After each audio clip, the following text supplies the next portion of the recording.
I hate Taylor Swift less now, which is a good thing. So you're gonna go by reputation? No. What is that, like her album? Yeah.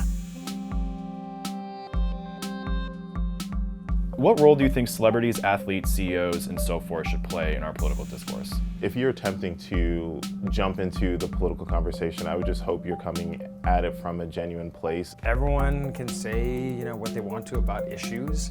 It might backfire. They might say something stupid. I think they should be a part of all kinds of discourse, especially political ones, especially today. It does seem like more people today are looking to celebrities, brands, to inform how they should live their lives and what causes they should support. Taylor Swift, long silent about her political views, posted publicly for the first time on Sunday in favor of Tennessee's Democratic candidates to her 112 million Instagram followers. On Tuesday, she used her speech at the American Music Awards to get out the vote. This award and every single award given out tonight were voted on by the people, and you know what else is voted on by the people?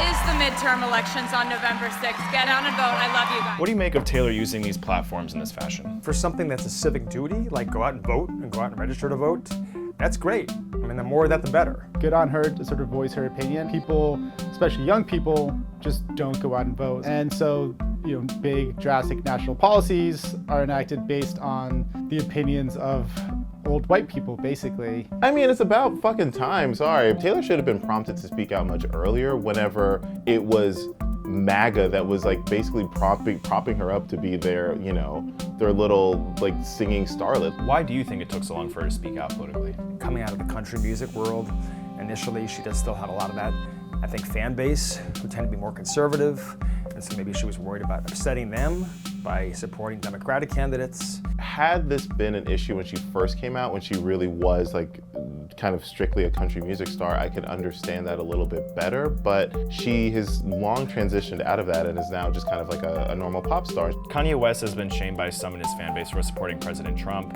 Taylor Swift has been shamed by some in her fan base for supporting a Democrat. Regardless of who an artist supports, do you think it's a positive thing that they're actually starting a conversation? Yeah, I mean, it's starting conversations is always good. I think Kanye West deserves all of the shit he's gotten for the stuff he said. Well, I think it depends. I mean, I think Kanye has said things, obviously, about like slavery and about the 13th Amendment that have been really ahistorical and wrong and very misleading. I disagree with Kanye, so it's like, I don't want to hear him. But that is his right, that is his opinion. Taylor, in her post, she really outlined specifically why she was voting for said candidate and not the other. When it comes to Kanye West and Trump, he's very much like, I love Trump. I think he's my brother. He's acting like he's almost this like arbiter of peace. You're telling that to us, but are you telling that to him? Like, since you have Trump's ear, are you telling that to him? Should Americans be so quick to shut down and stop supporting an artist, an athlete, a brand, and so forth for having opposing political views? Do you think that's missing the point of political discourse? I think people today act so fast and react so fast because of social media, because of the headlines and the clickbaits that we all see. People do get so heated, like when Nike was like, hey, we support someone quietly protesting police violence, then you have a lot of people who are like, oh, that's disgusting, I'll never buy Nikes again. So, there's an intolerance of tolerance in the United States. I mean, Kanye's a perfect example because he was an artist that I loved so much back in the day.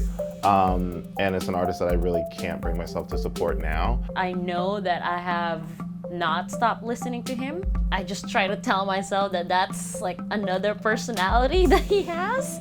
I listen to Leonard Skinner, and some people think it's awful. Like Sweet Home Alabama is like a subtly, obviously pro-Southern, maybe not so subtle, kind of pro-Confederate ballad.